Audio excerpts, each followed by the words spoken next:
Hare Krishna, Krishna Krishna, Hare Hare, Hare Rama, Rama Rama, Hare Hare। हरे कृष्णा जी, आप सबका बहुत बहुत स्वागत है। आज तीसरे दिन का जो अध्याय 3 कर्म योग के बारे में आज हम चर्चा करेंगे। अध्याय 3 के अंदर हम 4 मुख्य खंड है जिसके बारे में हम चर्चा करेंगे। पहला जो है वो बातचीत चलता है ज्ञान योग और कर्म योग के संदर्भ में। दूसरा जो पाठ है वह चलता है कि क्या हमें कार्य करना चाहिए और क्या कार्य नहीं करना चाहिए। और तीसरा बताया कि एक जीवन में एक नेता, एक जो वरिष्ठ व्यक्ति है, उसका हमारे जीवन में क्या महत्व है, क्या योगदान है। और चौथा जो पाठ आता है उसमें भगवान बताते हैं कि व्यक्ति नहीं चाहता हुआ भी क्यों पाप का कार्य करता है, गलत कार्य करता है। तो उसके बारे में भगवान श्री कृष्ण की क्या राय है और वह कैसे हम उस परिस्थिति से बाहर निकल सके, इसके बारे में हम चर्चा करेंगे। तो ये हमारा 4 पार्ट में डिवाइडेड है आज का सेशन। तो दूसरे अध्याय के सबसे अंतिम श्लोक में भगवान श्री कृष्ण बोलते हैं कि जो अपने मन को संयमित करता है और मुझ में स्थिर करता है तो वह व्यक्ति स्थित प्रज्ञ कहलाता है और वही शांति को प्राप्त होता है। और जो अपनी इच्छाओं की पूर्ति के लिए भागता है वो हमेशा अशांत रहता है। तो यहाँ पर जैसे ही अर्जुन ने सुना कि भगवान तो यहाँ पे शांति के बारे में बात कर रहे हैं, कुछ समय पहले भगवान ने बोला था कि अपना कर्तव्य कर्मों का पालन करो और युद्ध करो।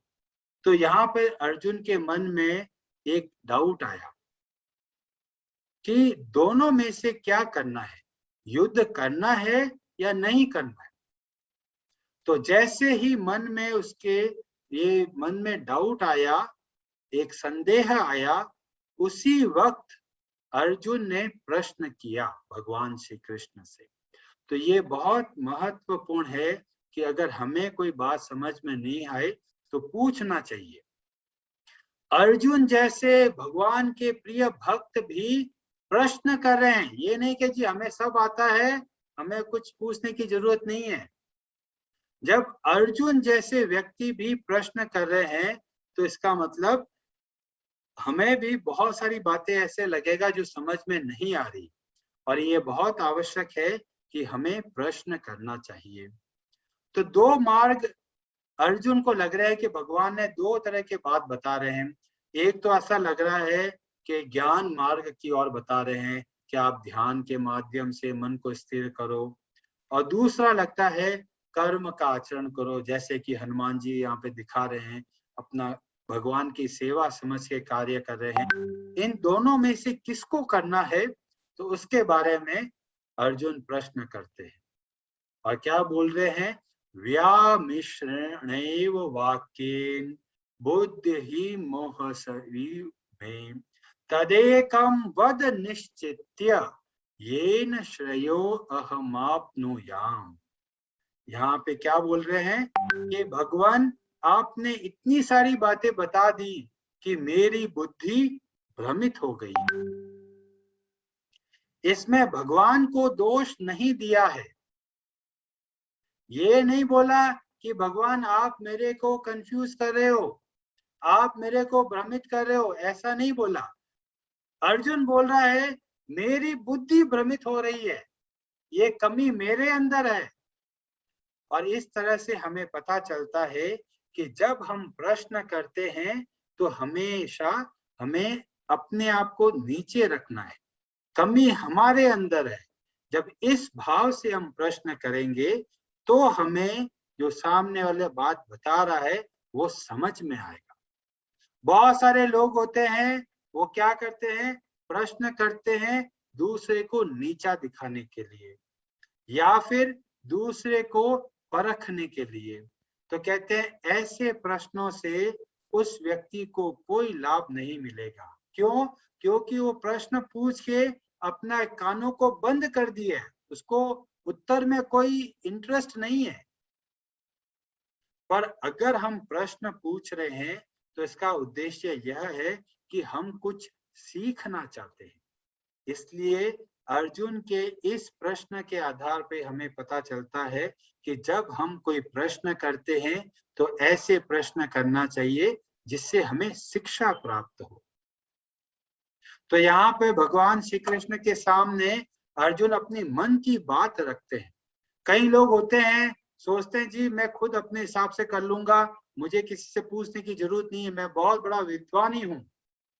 ऐसा भाव रखेंगे तो हमें कोई बात समझ में नहीं आएगी। और भगवत गीता तो बहुत आवश्यक है कि एक भक्त के सानिध्य में हम सीखें। अपने आप बहुत सारे लोगों ने भगवत गीता खोली और खोलते ही नींद आने लग जाती है। सब लोग कहते हैं भगवत गीता तो इतना भारी ग्रंथ है, जैसे किताब खोलते हैं तो नींद आने लगती है, उबासी आने लगती है। क्यों? क्योंकि समझ में ही नहीं आता। पर जब हम भगवान के भक्तों के संग में बैठकर सीखने का प्रयत्न करते हैं तो हमें बहुत तेजी से भगवत गीता का ज्ञान समझने आने लगता है। और जैसे ही अर्जुन ने अपनी मन की बात शब्दों में भगवान के सामने रखी, तुरंत फिर भगवान श्री कृष्ण बोलते हैं। क्या बोल रहे हैं? हरे कृष्ण। कर्मेन्द्रियाणि संयम्य य आस्ते मनसा स्मरन् इंद्रियार्थान् विमूढ़ात्मा मिथ्याचारः स उच्यते। तो जैसे कि प्रभु जी ने बताया कि जैसे ही अर्जुन ने अपने मन की बात रखी कि आप क्या बता रहे हैं, मुझे समझ नहीं आ रहा है, तो भगवान ने बताया कि बहुत से ऐसे लोग होते हैं जो इंद्रियों को वश में कर कर सामने से ऐसा दिखाते हैं कि हमने सब कुछ हमारे वश में है, हम तो बहुत ही बाहर का, कोई हमें कोई मतलब नहीं है, हम अपना जो है बस सब कुछ त्याग रखा है हमने। और ऐसे लोग, और पर वो मन से जो है पूरा सब एंजॉय करते हैं या मन उनका बाकी चीजों में बह रहा होता है। तो ऐसे लोगों के बारे में भगवान बता रहे हैं कि ये किस तरह के लोग होते हैं। तो ऐसे बहुत से लोग होते हैं, हम जैसे किसी से बात करते हैं और वो कहेंगे भगवान का नाम लीजिए, अरे भगवान तो हमेशा हमारे मन में ही है, हम तो उन्हें हर वक्त अपने मन में लेकर घूमते हैं। अगर आप कहें थोड़ा सा स्मरण कीजिए, भगवान की पूजा पाठ कीजिए, अरे सुबह से लेकर शाम तक हम तो पूजा पाठ में ही लगे रहते हैं। ऐसा जो अपने आप को मतलब हम एकदम परफेक्ट हैं, दूसरों को मतलब अपने को बताएंगे कि हम सुपीरियर हैं और बाकी लोग जो है हमसे कम है। तो ऐसे लोग फिर बहुत सारे जो हमें आजकल दिखेंगे, बहुत सारे साधु बाबा दिखते हैं, अच्छे से तरह तरह के वेशभूषा में होते हैं, मेकअप पूरा चमकता हुआ चेहरा है, पर कहेंगे हमें कुछ नहीं चाहिए, हम तो बस ज्ञान बांटने आए हैं, धन जो है हमारे बाजू वाले काउंटर पे जमा कराइए, हम तो पैसों को हाथ ही नहीं लगाते हैं। तो ऐसे लोग जो स्वयं को धोखा दे रहे हैं दूसरों को बताकर कि हम एकदम परफेक्ट है, वो कौन है? मिथ्याचारी, जो है ढोंगी, जो बाहर तो दिखाते हैं कि हम एकदम सही, हम कुछ नहीं गलत कार्य करते हैं, और साइड में जाकर सब गलत कार्य उनके चलते हैं। तो भगवान ऐसे बताते हैं, बाहर से जो दिखाते हैं कि हमारी इंद्रियों को हमने पूरा वश में किया हुआ है, हम तो सब अच्छे कार्य करते हैं, और उनका जो दूसरा रूप होता है जिसमें उनके अलग कार्य चलते रहते हैं, ऐसे लोगों को भगवान मिथ्याचारी बताते हैं, जो है ढोंगी। तो इसका एग्जाम्पल भी हम ले सकते हैं कि जैसे कि कालनेमी जो था रामायण के पास टाइम में, कालनेमी राक्षस था और वो क्या बन के आता है? एक ऋषि बन के आता है हनुमान जी के सामने, और वो क्या दिखाता है कि मैं तो एक साधु हूँ, मैं तो एक संत हूँ, पर होता कौन है? राक्षस होता है। जो सब गलत कार्य करता है। तो आजकल ऐसे बहुत से बाबा जी हमें मिलते हैं जो अब बहुत सारे हम देखते भी हैं, क्या नाम लेंगे, आपको सबको मालूम है कि अभी कौन कहाँ बैठे हैं। तो ऐसे साधु बाबा जो हैं उनको भगवान कहते हैं मिथ्याचारी है, ढोंगी है, हमें उनसे बच के रहना चाहिए कि कहीं गलत रास्ते पे तो हम नहीं जा रहे हैं। दूसरा जो है कि भगवान ने जैसे बताया कि बताते हैं कि हमने अपनी इंद्रियों को पूरा वश में कर लिया है, वेशभूषा भी ऐसी धारण कर ली है। भरत महाराज का एग्जाम्पल आता है, जैसे कि भरत महाराज वो मत लीजिएगा जो रामायण में थे, ये भरत महाराज दूसरे हैं। तो उन्होंने भी सब त्याग दिया, जाकर जंगल में बैठ गए कि बस अब मैं कुछ नहीं करूंगा, मुझे सांसारिक किसी भी चीज में इच्छा नहीं है, राजपाट सब त्याग दिया है और जाके मैं वन में वनवासी की तरह रहूंगा। पर उनका मन लग गया एक हिरण के बच्चे में। और देखिए अब मन जो है वश में नहीं है, मन भगवान में नहीं लगा है। बाहर से तो है कि हम पूरा सब कुछ त्याग चुके हैं, पर मन लग गया है हिरण के बच्चे में। तो इस तरीके से भगवान बता रहे हैं ये मिथ्याचार हमको नहीं करना है। अभी आगे जो है श्लोक ये आता है जिसमें भगवान और अच्छे से बता रहे हैं, यज्ञार्थात् कर्मणो अन्यत्र लोको अयं कर्म बंधनः तदर्थं कर्म कौन्तेय मुक्त संग समाचर।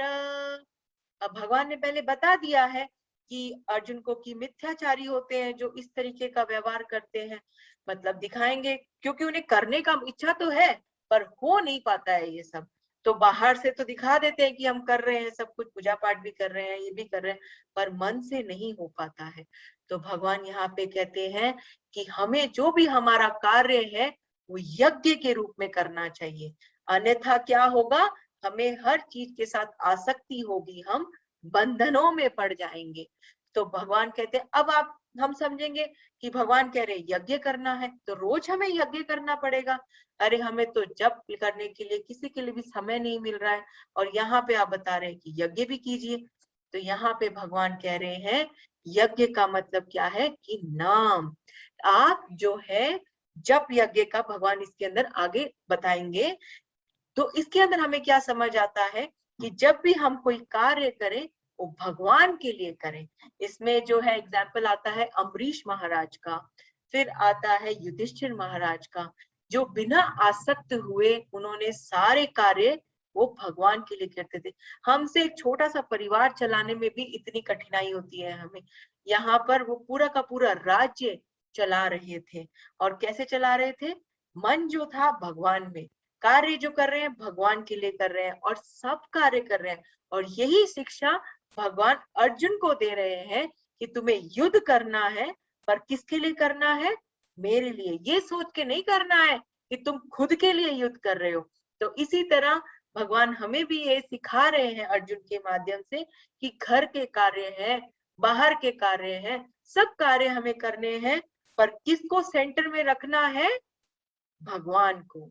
तो जब भगवान सेंटर में रहेंगे तो सारे के सारे कार्य जो होंगे हमारे अपने आप हम करते रहेंगे और हम उन कार्यों में आसक्त नहीं होंगे। वो कैसे, कि जैसे कि एक बैंक का कैशियर होता है, उसके पास पैसा आता है पर वो क्या है, उसे पता है बैंक का पैसा है, मेरा तो है नहीं, तो वो गिनता है अंदर जमा कर देता है। इसी तरह हमें कार्य करना है कि पैसा आया भगवान का है, ठीक है, पर ये नहीं सोचना है कि हाय मेरा है, हाय ये मेरी जमीन है, हाय मेरा धंधा है, मुझे करना है, सब कुछ मुझे ही करना है। तो इस तरीके से हमें उसके साथ बहुत लगाव हो जाता है, बहुत आसक्ति होती है। तो जब थोड़ा सा भी कुछ ऊपर नीचे होता है तो हमें बहुत दुख होता है। चलिए अब हम आगे देखते हैं कि भगवान हमें क्या बता रहे हैं।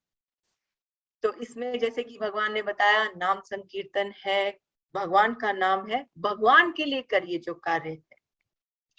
अभी हम ये श्लोक पढ़ते हैं, देवान भावयतानेन ते देवा भावयन्तु वः परस्परं भावयन्तः श्रेयः परमवाप्स्यथ।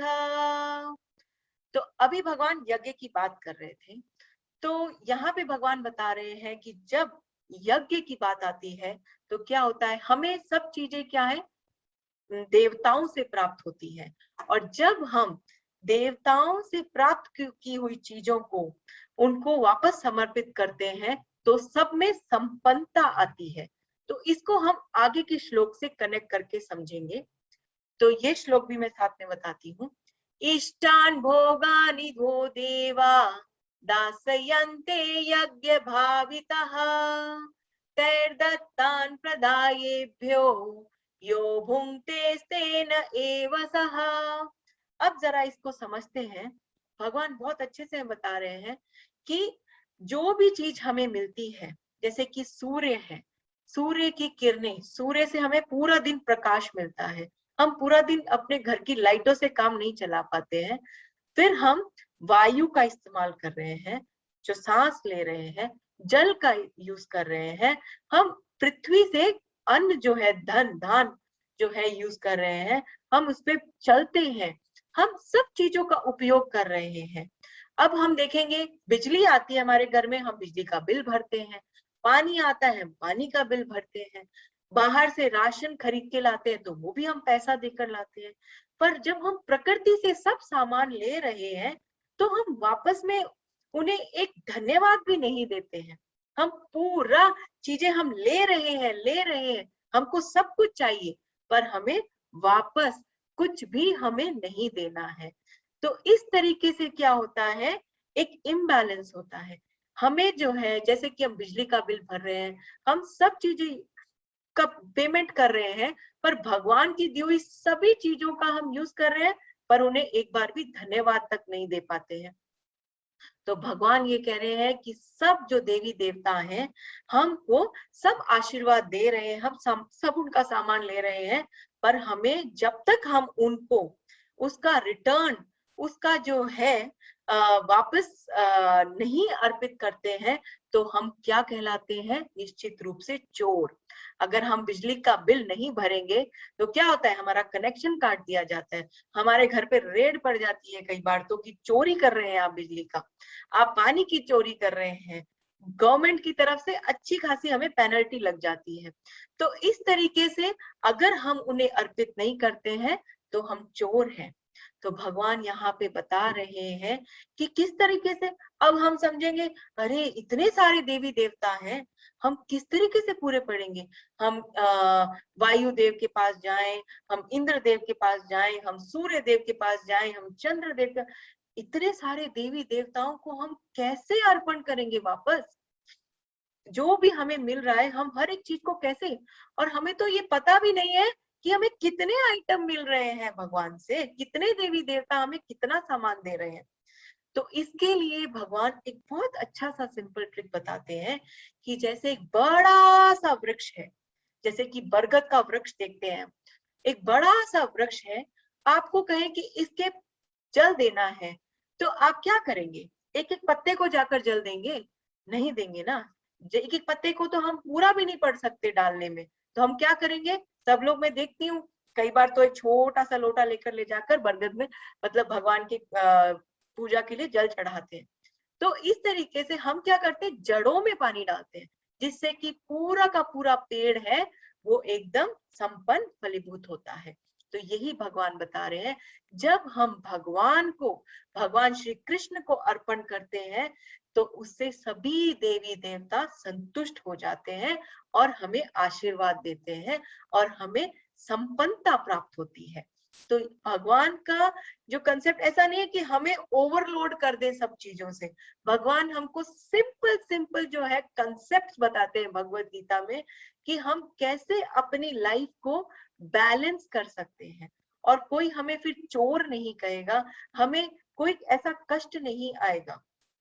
अभी हम इसमें आगे बढ़ते हैं।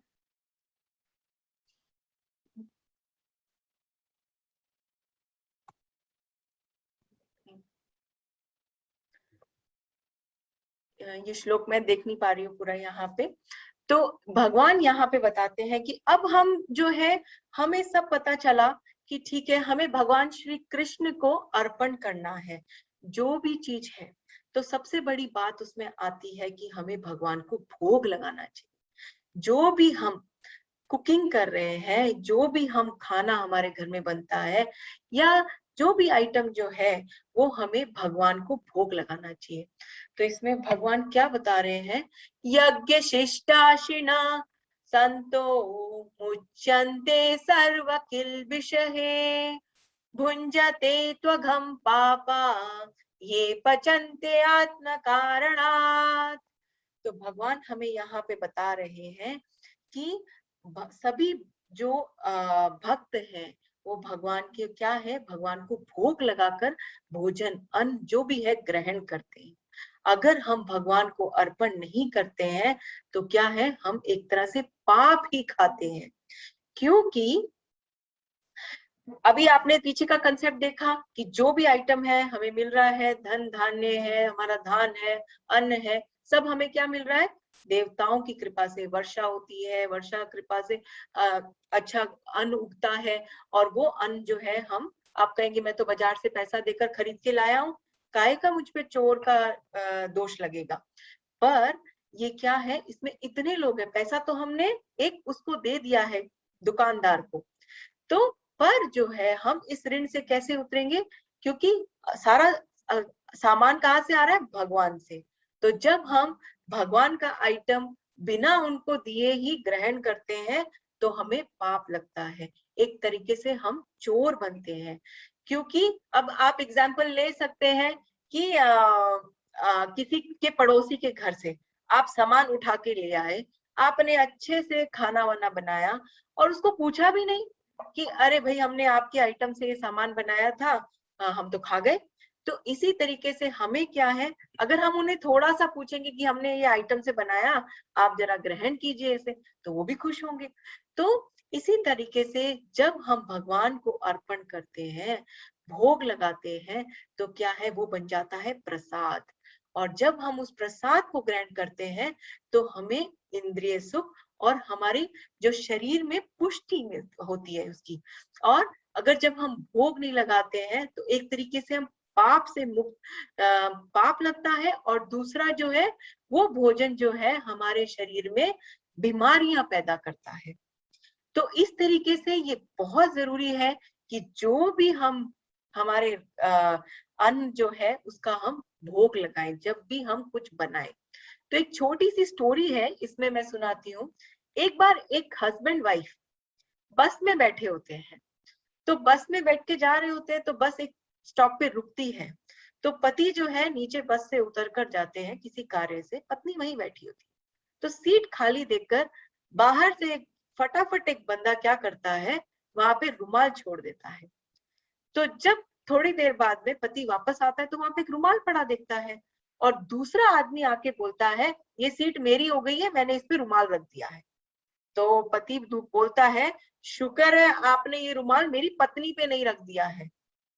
तो ये है कि चलती वाहन की सीट पे दूर से उसने अपना रुमाल रखा और बोला कि ये मेरी सीट हो गई है। इसी तरीके से हमारा भी क्या स्वभाव होता जा रहा है कि हर चीज हमको चाहिए, हमें अपनी तरफ चाहिए, बस मेरी हो जाए।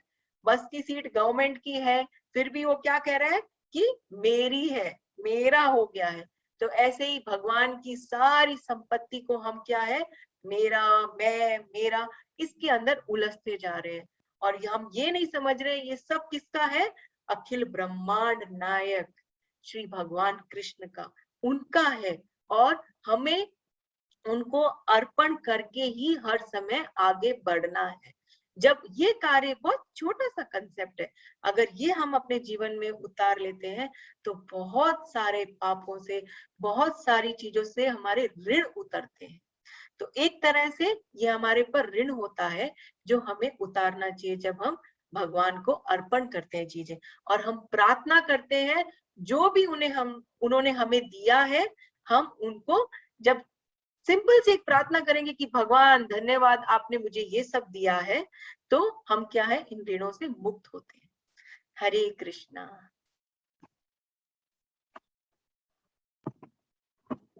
हरे कृष्णा जी। तो इस श्लोक के माध्यम से आपके जीवन में बदलाव आना चाहिए। कम से कम जब आप खाना बनाएं तो भगवान का कीर्तन सुनते हुए खाना बनाएं, और उसके बाद वो जो खाना बन चुका हो उसके हर जगह जो भी एक व्यंजन बना है उसमें तुलसी का पत्ता रखिए, और तुलसी का पत्ता रखकर फिर भगवान का जो आपके छोटा सा मंदिर है जहाँ पे भगवान श्री कृष्ण की प्रतिमा है या जो भी है वहां रखकर फिर भगवान से प्रार्थना कीजिए कि भगवान आपकी कृपा से ही ये अन्न प्राप्त हुआ है। और उसके बाद में जो प्लेट आप भगवान को भोग लगाने के बाद में जो आई वापस, उसको बोलते हैं प्रसाद। और वह प्रसाद को क्या करना है, जो मेन खाना बना है उसमें सब थोड़ा थोड़ा मिक्स कर दीजिए और वो खाना खाइए। जब ऐसी तरीके से हम खाना खाते हैं तो हम एक तरह से भगवान को धन्यवाद देते हैं कि भगवान वास्तव में आपकी कृपा से ही अन्न प्राप्त हुआ है। आप अपनी मेहनत से या पैसों से अन्न प्राप्त नहीं कर सकते। क्या पैसों से बरसात खरीद सकते हैं? नहीं खरीद सकते। तो वास्तव में हमें इस बात का ध्यान रखना है कि हमें अपने जीभ के लिए खाना नहीं खाना है। यहाँ पे स्पष्ट रूप से बोला, भुंजते ते त्वघम पापा ये पचन्त्यात्म कारणा। जो केवल अपने लिए खाना बनाते हैं वो पाप को खाते हैं।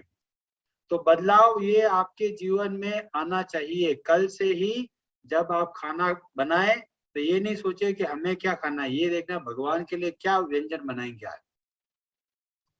तो इस तरह से हमें जब पता चला कि भगवान ने बहुत सिस्टमेटिक तरीके से, जब अर्जुन ने प्रश्न किया कि वे क्या ज्ञान योग का आचरण करना है या कर्म योग का आचरण करना है, फिर भगवान ने बहुत स्पष्ट शब्दों में बोला कर्म योग का आचरण करना है। और बहुत सारे लोग जो ढोंगी होते हैं वो क्या करते हैं, अपने आप को दिखाते हैं कि हम ज्ञान मार्ग में है, पर फिर भी उनका मन भोगों के पीछे भटकता रहता है। और इस तरीके से भगवान ने व्यवस्था बताई। और कौन सी व्यवस्था बताई? इस यज्ञ चक्र की। और इस यज्ञ चक्र के अनुसार जो कार्य नहीं करते तो भगवान बोलते हैं मोघम पार्थ सजीवती, वो बेकार में ही जीवित रहते हैं। क्यों? क्योंकि जो जीवन का उद्देश्य दिया है वो उद्देश्य को भूल ही गए। किस लिए संसार में आए ये मालूम नहीं, क्यों आए, क्या करना है पता नहीं। और कहते हैं अघायु, अघायु मतलब पापमय जीवन है उनका। इंद्रिया रामो मतलब इंद्रिय के भोगों में लगे हुए हैं। और इंद्रिया कौन कौन सी है? तो जैसे बताया था 5 इंद्रिया है। लोग कोई खाने पीने के शौकीन है, तरह तरह के व्यंजनों की चीजें भागते, चलो आज ये रेस्टोरेंट में खाना खा के आते हैं, यहाँ गर्मा गर्म जलेबी आ रही है वहां चले गए। कई लोग कानों के पीछे भाग रहे हैं, उनको अपनी खुद की तारीफ सुनना बहुत अच्छा लगता है। बोले अरे सर आपने तो गजब काम किया है, एकदम हाँ जी हमने किया है, ये हम है। तो लोग कानों के पीछे भागते हैं, कोई जीभ के पीछे, मुंह के पीछे भागते हैं। बोलना है पटर पटर कचर कचर मेंढक की तरह, बिना सर पांव के। अड़ोस पड़ोस में क्या हो रहा है, अमेरिका में क्या हो रहा है, रूस में क्या हो रहा है, जापान में क्या हो रहा है, दुनिया जहान की बातें करवा दो, तैयार बैठे हैं। भगवान के लिए बोलो तो ये टाइम नहीं है हमारे पास, बस बहुत बिजी है जी, सांस खाने की फुर्सत नहीं है हमारे पास। तो भगवान बोलते हैं इस तरह से जो केवल अपने इंद्रियों को सुख पहुंचाने में लगे रहते हैं, जो केवल अपने मन की खुशी के लिए भागते रहते हैं, भगवान बोलते हैं मोघम पार्थ सजीवती, उनका जीवन व्यर्थ है। अब कई लोग बोलेंगे भगवान तो आज बहुत गुस्से में दिख रहे हैं, कभी भगवान बोल रहे चोर है, कभी बोलते पाप को खाते हैं, कभी बोलते बेकार जीवन व्यतीत कर रहे हैं। तो ऐसा लगेगा कि भगवान तो बहुत गुस्से में डांटते रहे, पर वास्तव में भगवान हमें सही मार्ग बता रहे। मोघम पार्थ सजीवती ऐसा क्यों बोला है? क्योंकि बताया बहुत सारे शरीर है जिसको बोलते हैं योनिया, उसमें से एक जो योनि है जिसको बोलते हैं मनुष्य देह। और इस मनुष्य जो देह है उसमें खासियत क्या है कि वह हमें संसार के बंधन से मुक्त करा सकती है। जैसे कि किसी व्यक्ति को एक रॉकेट दिया कि भाई ये रॉकेट है, इस रॉकेट से आप पृथ्वी से बाहर निकलकर अंतरिक्ष में जा सकते हैं। उस रॉकेट की ये क्षमता है, पर वो व्यक्ति क्या करता है, उस रॉकेट की गलियों में घुमा रहा है, इधर उधर उधर चला रहा है, और पूरा पूरा जो उसका जो फ्यूल है, ईंधन है, वो खत्म कर देता है। तो बोला, अरे तुम्हें गलियों में चलाना था तो रॉकेट क्यों लिया? तुम्हें संसार के सुख भोगने थे तो मनुष्य योनि में क्यों गए? अब कई व्यक्ति बोलेंगे जी हमें तो पता ही नहीं, हम तो आ गए मनुष्य योनि में। तो बोला कोई बात नहीं, आ गए तो अब क्या करना है? तो ब्रह्म सूत्र में जो पहला श्लोक आता है उसमें बोला गया, अथातो ब्रह्म जिज्ञासा। अथातो मतलब अगर आपने मनुष्य जन्म लिया है तो क्या करना है? ब्रह्म, ब्रह्म मतलब भगवान श्री कृष्ण, जिज्ञासा, पता कीजिए कि भाई जीवन का उद्देश्य क्या है। नहीं तो पूरा जीवन कैसे बीत जाएगा, जैसे कोई सामान्य जानवर होता है वैसे, आए पिए खाए पिए और ये जो आए आराम गया आराम। इसलिए भगवान बोल रहे हैं कि बहुत आवश्यक है मनुष्य जीवन की सार्थकता। और भागवतम बताते हैं कि इसकी जो सार्थकता कैसे मिलेगी, तो बोला संसिद्धिम हरि तोषणम। जब हम भगवान की सेवा के रूप में कार्य करते हैं तो हम संसार के बंधन से बहुत आराम से पार कर जाते हैं। अब कई व्यक्ति बोलेंगे, प्रभु जी आप तो बोल रहे हैं भगवान का भजन करो, पर हमारे पास तो समय नहीं है, हमें बिजनेस संभालना पड़ता है, परिवार में इतने सारे बच्चे हैं, उनके लिए खाने की व्यवस्था करनी पड़ती है, इतना बड़ा घर है उसकी सफाई करनी पड़ती है, ये काम है वो काम है, 100 काम है। तो भगवान बोले थे, यज्ञ अर्थ यज्ञार्थ कर्मणो अन्यत्र लोको अयम कर्म बंधना।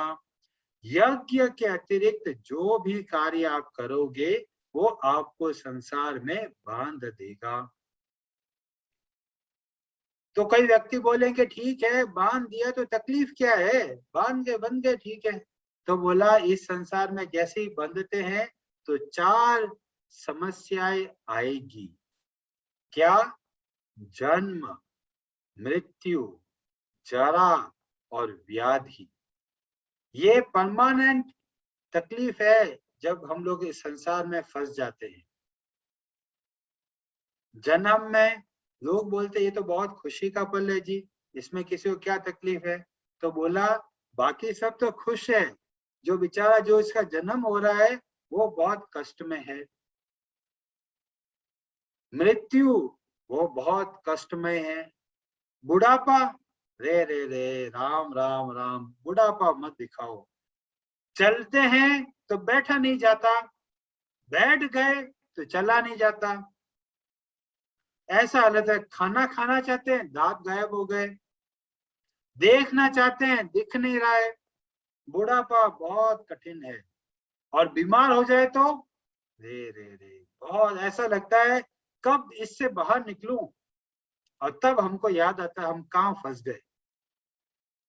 पर क्या होता है कि जैसे ही हम लोग सही होते हैं बीमारी से और हमें लगता है वाह दुनिया बहुत ही रंगीन है।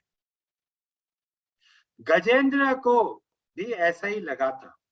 श्रीमद् भागवतम में कथा आती है गजेंद्र की कथा। उसमें गजेंद्र को ऐसा लगता है इतना बड़ा परिवार है, मैं इतना शक्तिशाली हूँ और मेरे जीवन में आनंद ही आनंद है और जीवन बहुत ही आनंदमय है। और जैसे ही वो तालाब में उतरता है मगरमच्छ पांव पकड़ लेता है। अब उसको जीवन में भय लगने लगता है। हमें भी बहुत सारे लोग लगेंगे कि भाई मजा आ रहा है, जीवन के ऐश लूट रहे हैं, कभी यूरोप में घूम रहे हैं, कभी कभी ऊपर रॉकेट में घूम रहे हैं, कभी कहाँ घूम रहे हैं, कोई कहाँ जा रहा है, क्या जीवन का ऐश ले रहे हैं। पर जीवन में किसी भी क्षण में एक परिवर्तन आते ही ऐसा लगेगा कहाँ फंस गए। भागवतम बताते हैं पदम पदम यद विपदम न तेषाम। यहाँ पर हर एक पद, हर एक जगह पर खतरा है, विपत्ति है। तो इतना भयानक जंगल में हम क्या कर रहे हैं? हम लोग भूल ही गए हम आए किस लिए थे। इसलिए भगवान ने बोला मोघम पार्थ सजीवती, इंद्रियों का सुख तो बाकी सब पशुओं में भी अवेलेबल है, पर मनुष्य शरीर का जो विशेषता है वह है भगवान की प्राप्ति करा सकता है, क्योंकि यही एक रॉकेट है जो इस पृथ्वी के बल को निकाल कर हमें अंतरिक्ष तक लेके जा सकता है।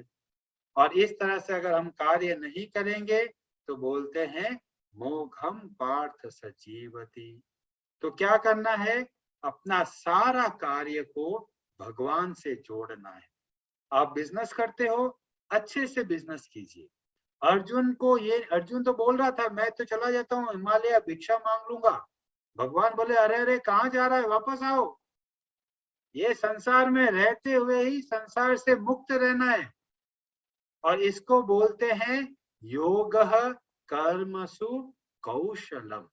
ये एक टेक्नोलॉजी है, ये एक विद्या है जिसके माध्यम से संसार में रहते हुए भी संसार से मुक्त रह सकते हैं। और वो विद्या बताई भगवान ने जब दूसरे अध्याय में हमने बोला था योगस्थ कुरु कर्माणि संगम त्यक्त्वा धनंजय।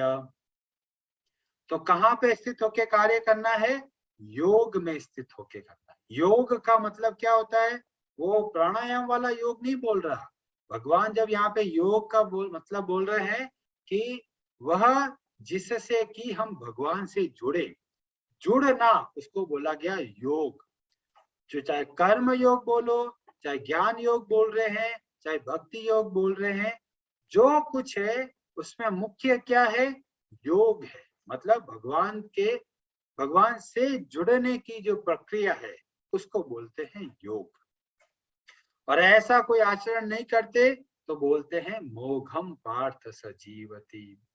तो आज हमने खास महत्वपूर्ण क्या बात सीखी कि हमारे जीवन में एक कृतज्ञता का भाव होना चाहिए। बहुत सारे लोग बोलते हैं मैं मेहनत करता हूँ, मैं अपने परिवार को चलाता हूँ, भगवान का क्या योगदान है इसमें बताइए। तो कहते हैं कि जो जीवन आप व्यापन कर रहे हैं, वो जो भी आवश्यक तत्व है वो भगवान के माध्यम से आता है। ईशोपनिषद में वर्णन आता है ईशावास्यम इदम सर्वम, जो कुछ है सब भगवान श्री कृष्ण का है, ईशा। और हम क्या करते हैं? उनको भूल जाते हैं और हम सोचते हैं देखो मैं मेहनत करता हूँ। अरे बाबा हवा कहाँ से आ रही है? आपने बनाई है क्या? ये सूर्य की किरणें अगर नहीं होती तो जीवित रह पाते? आपको दिखता? कई सोचते जी हम बड़े बुद्धिमान हैं, आपने बुद्धि बनाई है क्या? नहीं, कुछ भी नहीं हमारा, फिर भी हम अपने आप को तोप समझते हैं क्या भाई हम हैं इतने बड़े व्यक्ति। तो इसलिए बहुत आवश्यक है, भगवत गीता हमें सिखाती है हमें विनम्र बनना चाहिए, हमें हर एक के प्रति कृतज्ञ रहना चाहिए कि इनकी वजह से हमारा जीवन व्यापन हो रहा है। बताया हमारे ऊपर 5 तरह के ऋण हैं। देवताओं का ऋण है जिनके वजह से हमारा शरीर चल रहा है, आंखें खुलती है बंद होती है तो भी एक देवता की कृपा है। फिर बोला पितृ ऋण, माता पिता पूर्वज जिन्होंने हमें शिक्षा दी, हमारा लालन पालन किया, उनके प्रति हम कृतज्ञ होने चाहिए। फिर बोला गया भूत यज्ञ, भूत यज्ञ मतलब जो अन्य प्राणियों से हमारे जीवन चलने में सहायता मिलती है।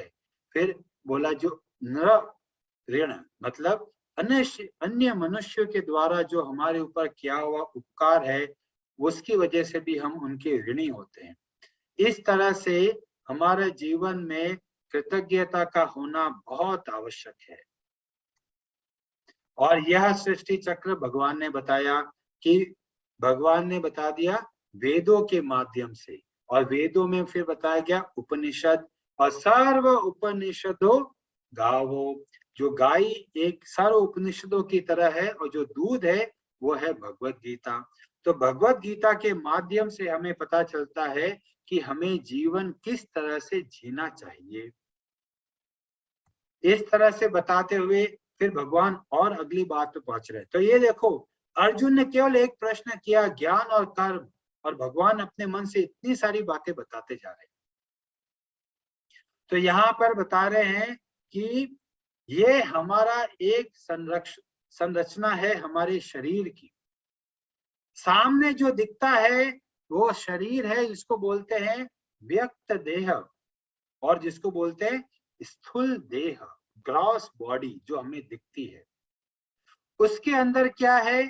5 ज्ञानेंद्रिया है, जिससे हमें ज्ञान प्राप्त होता है। कानों से ज्ञान प्राप्त होता है, आंखों से ज्ञान प्राप्त होता है, नाक से ज्ञान प्राप्त होता है, मुंह से ज्ञान प्राप्त होता है, और त्वचा से ज्ञान प्राप्त होता है।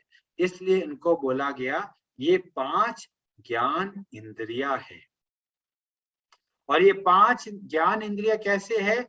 घोड़े की तरह जो हमको भगा रही है।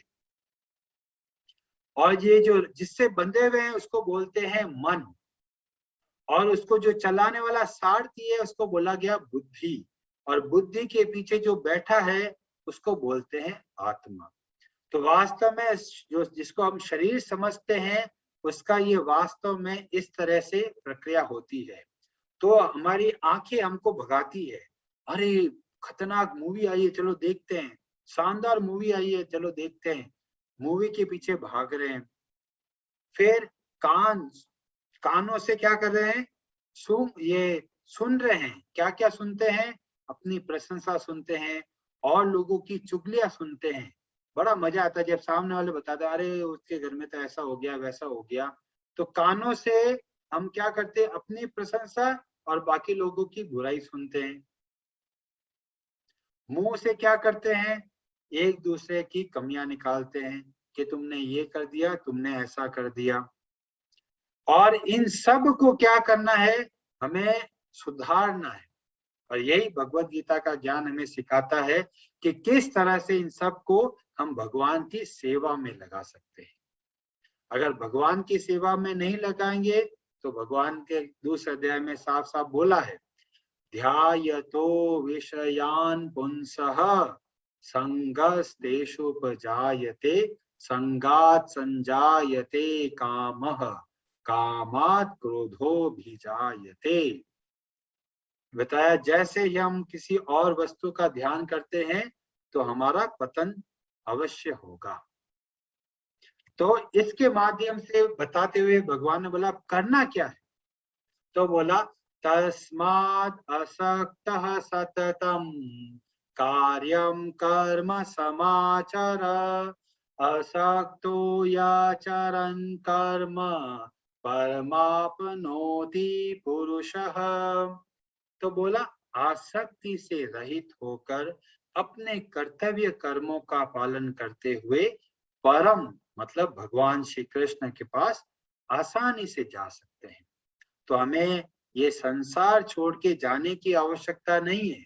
ये संसार में रहते हुए ही हमारे सारे कार्यों को भगवान से जोड़कर हमें ये जीवन व्यतीत करना है।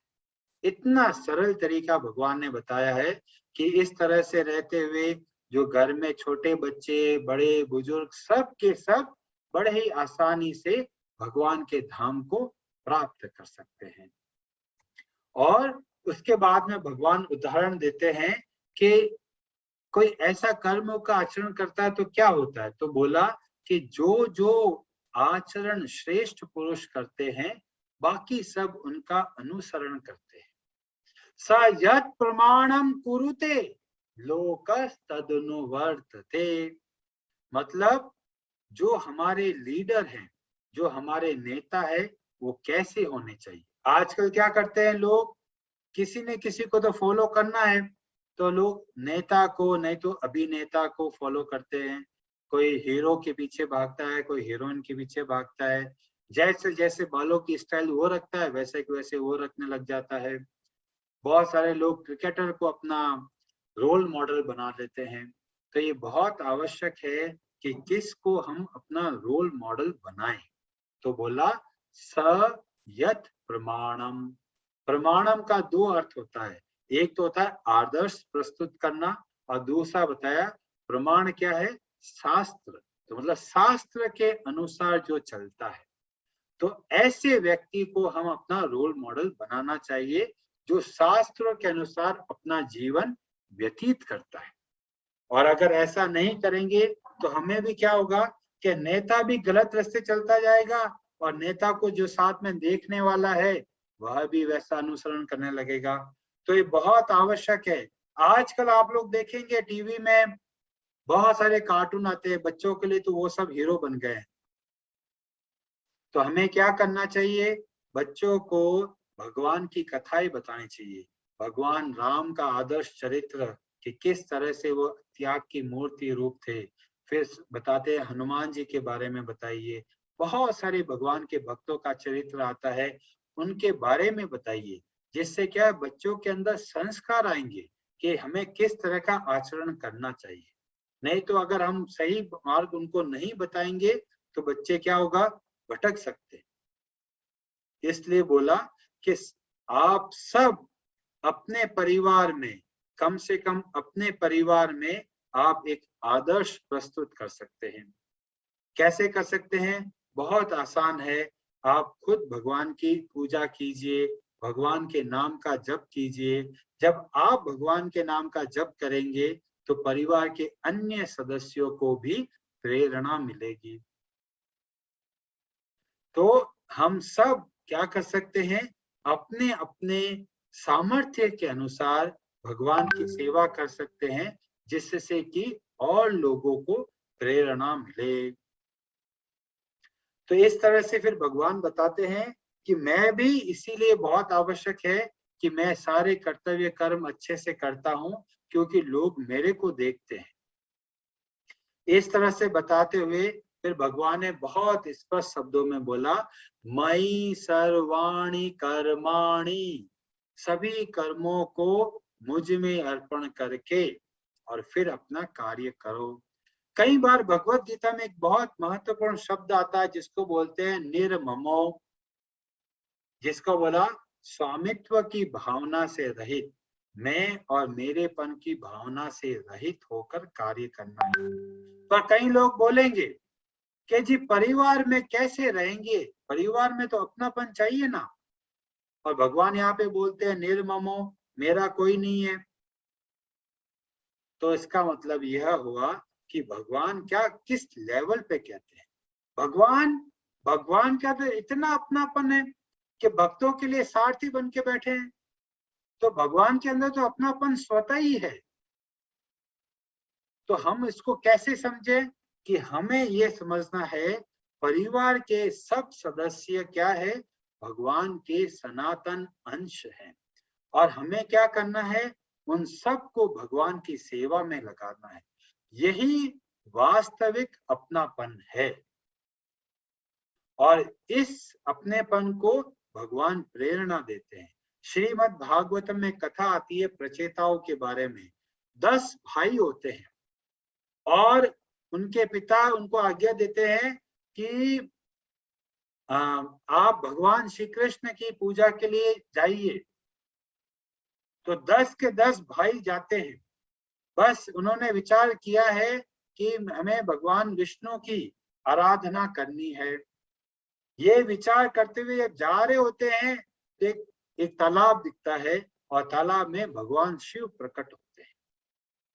भगवान शिव प्रकट होकर और फिर क्या कर रहे हैं, बताते हैं, प्रचेताओं को ज्ञान बताते हैं और बताते हैं रुद्र गीता। भागवतम में एक बहुत महत्वपूर्ण पाठ आता है जिसको बोलते हैं रुद्र गीता। और रुद्र गीता में क्या है, रुद्र गीता में भगवान शिव क्या कर रहे हैं, भगवान कृष्ण की प्रार्थना करते हैं, भगवान कृष्ण की प्रशंसा करते हैं और उनसे प्रार्थना करते हैं कि आप हमें मार्ग बताइए। और वह रुद्र गीता को प्रचेता सुनते हैं और फिर वो भगवान विष्णु की आराधना के लिए जाते हैं। भगवान विष्णु प्रकट होते हैं और सबसे पहले बात बोलते हैं, मुझे बहुत प्रसन्नता है कि आप सब लोग मिलकर मेरी भक्ति कर रहे हैं। इसलिए बताया जाता है कि भगवान को बहुत प्रसन्नता होती है जब सब परिवार के सदस्य मिलकर भगवान की भक्ति करते हैं। इसलिए आप लोग देखेंगे कि पहले जो परिवार थे उसमें क्या करते थे, पूरा परिवार मिलकर आरती करते थे। पहले तो पूरा का पूरा गांव मिलकर कीर्तन करता था, पर अब तो क्या हो गया, इंटरनेट आ गया, सब कुछ बिखर सा गया है। तो महत्वपूर्ण बात क्या है, मिलकर भक्ति करने में बहुत महत्वपूर्ण हमें बहुत लाभ मिलता है। इस तरह से बताते गए तो अर्जुन ने बोला कि भगवान आपने तो बहुत बढ़िया बातें बताई कि भाई हम किस तरह से अपना कल्याण कर सकते हैं, पर एक और प्रश्न है। अर्जुन प्रश्न पूछने में पीछे नहीं रहते, तैयार बैठे हैं। जैसे ही भगवान ने कुछ बोला तुरंत अर्जुन को समझ में नहीं आई कोई बात, तुरंत पूछी। तो यहाँ पे अर्जुन बोलते हैं कि भगवान एक बात समझ में नहीं आ रही है। कि क्या बात समझ में नहीं आ रही है? ये बात समझ में नहीं आ रही है कि ये जो आपने इतना अच्छा मार्ग बताया है, पर ये लोग पाप का आचरण क्यों करते हैं, क्यों गलत रास्ते पे चले जाते हैं, कौन उनको खींचता है गलत कार्य करने के लिए? अनिच्छन्नपि वाष्णय, बलपूर्वक कौन खींच के लेके चला जाता है गलत कार्य करने का? तो यहाँ पे भगवान श्री कृष्ण बोलते हैं, काम एष क्रोध एष रजो गुण समुद्भवः। ये जो काम है, अब बहुत सारे लोग कंफ्यूज हो जाते हैं, ये काम क्या शब्द है? काम का एक सामान्य अर्थ होता है कि संसार के सुख भोगने की तीव्र इच्छा, उसको बोला गया काम। और यह काम क्या है? तो भगवान बोलते हैं ये हमारा बहुत बड़ा शत्रु है, नित्य वैरिणा, और इसकी वजह से ही हमें संसार में आकर दुख भोगना पड़ता है। तो भगवान हमें दुख नहीं देते, ये हमारे खुद की इच्छा होती है। क्या? काम वासना की। हम संसार का सुख भोगना चाहते हैं और इसलिए इस संसार में आकर दुख प्राप्त करते हैं। तो बताया ये कैसा है? महापापमा, बहुत पापी है ये काम। और क्या करता है, हमें भी इसको, ये हमें खींच के लेके चला जाता है, बहुत बड़ा शत्रु है। तो बहुत बड़ा शत्रु है तो भगवान ने बता दिया, बताया कि ये शत्रु अलग अलग तरीके से दिखता है। कभी जैसे बताया कि भाई थोड़ी कम मात्रा में होता है किसी को बहुत ज्यादा मात्रा में होता है। कोई लोग अपने मन को वश में कर लेते हैं, जी खाने का हमें स्वाद तो बहुत है, पर हमें पता है क्या चीज खाना चाहिए क्या चीज नहीं खाना चाहिए, तो वह कंट्रोल कर लिया। तो बड़ा थोड़ा अभी काम का प्रभाव कम है। कोई खाने के पीछे इतना लालायित है, अभी तो मेरे को अभी अभी जाओ और अभी लेके आओ और अभी खिलाओ, तो बोलते हैं खाने की बहुत तीव्र इच्छा है। तो बोला कि सभी व्यक्तियों में अलग अलग मात्राएं होती है इस काम के शत्रु की। कुछ बहुत कम होता है, जैसे कि बताया पहला भगवान ने एग्जाम्पल दिया कि जैसे एक दर्पण है, दर्पण के ऊपर मिट्टी चिपक जाती है तो बहुत आसानी से साफ कर सकते हैं। फिर अगर थोड़ी मात्रा बढ़ जाती है काम की तो बताया कि अग्नि और धुएं को हटाना बहुत मुश्किल है। कांच के ऊपर सफाई करना आसान है, धुएं को हटाना मुश्किल है। और तीसरा बताया बहुत और भी मुश्किल है कि जिस तरह से जीवात्मा एक एम्ब्रियो के अंदर रहता है, गर्भ के अंदर रहता है, जो बहुत मुश्किल है उससे बाहर निकलना। तो ये बता दिया कि ये काम अलग अलग तरीके से इस जीवात्मा को दुख पहुंचाता है। तो शत्रु तो बता दिया, तब करे क्या? ये बहुत महत्वपूर्ण है और आप इसको अच्छे से समझ लीजिए, क्योंकि आपको इसका आचरण करना आरंभ है। आपको कल से ही, अब तो रात हो गई है, कल से ही आपको इसका आचरण करना है। क्या आचरण करना है? तो यहाँ पे भगवान ने बोला तस्मात्वम इंद्रियाण यादो नियम्य भरत शभ। ये इंद्रियों को ही सबसे पहले वश में लेके आओ। तो क्या कैसे वश में लेके आना है? सबसे पहले कानों को भगवान की सेवा में लगाइए, सबसे प्रथम। फिर क्या करना है? मुंह को भगवान की सेवा में लगाना है। तो कैसे करेंगे? भगवान का नाम का जप करना है और कानों से भगवान का नाम को सुनना है। इस तरीके से जब हम अपने जीवन में भक्ति आरंभ करते हैं तो हम इस काम का दमन कर सकते हैं। तो कैसे दमन करेंगे? अपने इंद्रियों को, कानों को, आंखों को भगवान की सेवा में लगाने का प्रयत्न करना है। अभी कई लोग बोलेंगे कि जी कैसे, ये तो बहुत मुश्किल है हमसे, तो हम तो इतने समय से कुछ और ही करते आ रहे थे। तो बोला कोई बात नहीं, बच्चा जब चलने लगता है तो कभी कभी गिरता है, खड़ा होता है, फिर गिर जाता है, और पर फिर वो अभ्यास के माध्यम से चलना सीखता है। तो हम भी क्या कर सकते हैं? अभ्यास कर सकते हैं। तो प्रथम अभ्यास, कानों से भगवान की कथा सुननी है, भगवान का नाम का जप सुनना है, मुंह से भगवान का नाम का जप करना है। ये हमारा स्टार्टिंग पॉइंट है अगर हम उस काम रूपी दुर्जय शत्रु पर विजय प्राप्त करना चाहते हो। तो क्या कर सकते हैं? नियमित रूप से आप सब एक माला भगवान के नाम की अवश्य कीजिए। हरे कृष्ण कृष्ण कृष्ण हरे हरे, हरे राम राम राम हरे हरे। इस तरह से भगवान के नाम का जप करेंगे तो ये जो काम रूपी शत्रु है उस पे हम विजय प्राप्त कर सकते हैं। और भगवान एक बहुत सुंदर उपाय बताते हैं कि बुद्धि के द्वारा भी इसको जीता जा सकता है। अब बुद्धि को कैसे करें? कि बुद्धि अपनी तीक्ष्ण होती है जब हम शास्त्रों का अध्ययन करते हैं। शास्त्रों के अध्ययन से हमारी बुद्धि को जो धार मिलती है, तीखी होती है, शार्प होती है, और उससे हमें पता चलता है कि हमारे लिए क्या सही है और क्या गलत। तो क्या करना चाहिए? भगवान का जो भगवत गीता का ज्ञान है उसको आप पढ़िए, समझिए, अपने जीवन में उतारिए और भगवान के नाम का जप कीजिए। इस तरीके से जब आप अपना जीवन व्यतीत करेंगे तो आपको पता चलेगा कि धीमे धीमे ये काम रूपी जो शत्रु है वो हमें दुख नहीं पहुंचा पाएगा। तो भगवान जब भी कुछ बात बताते हैं पूरा एंड टू एंड बताते हैं, ऐसा नहीं कि आधी बातें बताई। भगवान पूरा बताया, तरीका बताया किस तरह से आप उसको जीतना है। जही शत्रु महाबाहो काम रूपम दुरासदम।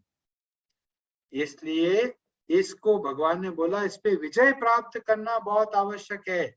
इस पे अगर विजय प्राप्त नहीं करेंगे तो ये काम वासना हमें बहुत दुख पहुंचाएगी। स्वाद के चक्कर में खा गए और अब पेट दर्द हो रहा है, अरे बहुत थोड़ा कंट्रोल कर लेते तो अच्छा होता, पेट में दर्द नहीं होता। बाद में पछताते हैं। पहले हमें भोगों की तीव्र इच्छा होती है और अगर वो भोग मिल जाए तो बहुत मजा आता है, इसको बोलते हैं लोभ, और पाने की इच्छा होती है। और अगर वो नहीं मिलता तो क्रोध उत्पन्न होता है। तो बोला है काम, क्रोध और लोभ ये तीनों नरक के द्वार है। कोई भी व्यक्ति अगर इन तीनों के आवेश में आकर अगर कोई कार्य करता है तो वो अपना पतन करता है। इस तरह से भगवान ने बताया। और बहुत ही सिंपल अगर आपको याद रखना है तो आप याद कर लीजिए इस फॉर्मूला को जिसको बोलते हैं ABCD। ए का मतलब होता है एसोसिएट, मतलब संग करना। किससे संग करना? भगवान के भक्तों से, जो आपको प्रेरणा दे, जो आपको भक्ति के मार्ग में बढ़ावा दे। ऐसे व्यक्तियों का आप संग कीजिए, उससे आपकी भक्ति बहुत तीव्र बढ़ेगी। दूसरा बी फॉर बुक्स, मतलब आप भगवत गीता को अच्छे से अध्ययन कीजिए। सी का मतलब हो गया चैंटिंग, चैंटिंग का मतलब हो गया भगवान के नाम का जप करना। और डी का मतलब डाइट, खाना। वो कैसे करना है? भगवान को भोग लगाकर ही शुद्ध खाना हमें खाना है। तो जो भगवान को पसंद नहीं है वो खाना हमें नहीं खाना है। जो कोई हमें सात्विक भोजन जिसे बोलते हैं वो घर पे बनाना चाहिए। उसमें तुलसी का पत्ता रख के भगवान को भोग लगाकर फिर जो प्रसाद है उसको जब हम खाएंगे तो ए बी सी और डी ये 4 आपके जीवन के लिए बहुत महत्वपूर्ण है। आप इसका आचरण आरंभ अवश्य कीजिए। इससे क्या होगा कि भगवत गीता का जो ज्ञान है उसको आप अपने जीवन में उतार पाएंगे। हरे कृष्णा जी, आप सबका बहुत बहुत धन्यवाद। समय 9:03 हो गया है, तो बस अगला जो है अध्याय 4। अध्याय 4 में पहली बार भगवान अपना वास्तविक रूप के बारे में बताएंगे, परंपरा के बारे में बताएंगे कि किस तरह से हमें ज्ञान प्राप्त हो सकता है, उस विधि को बताएंगे और किस तरह से हमें कार्य करना चाहिए उसके बारे में बताएंगे। तो चौथा अध्याय बहुत महत्वपूर्ण है क्योंकि ये भगवान अपना वास्तविक रूप के बारे में बताएंगे और बताएंगे कि इस ज्ञान को किस तरह से प्राप्त किया जाए। हरे कृष्णा जी, आप सबका बहुत बहुत धन्यवाद और आशा करता हूं कि आपको ये जो भगवत गीता के जो प्रोग्राम चल रहा है वो आपको बहुत उससे आपको लाभ मिल रहा होगा। हरे कृष्णा जी।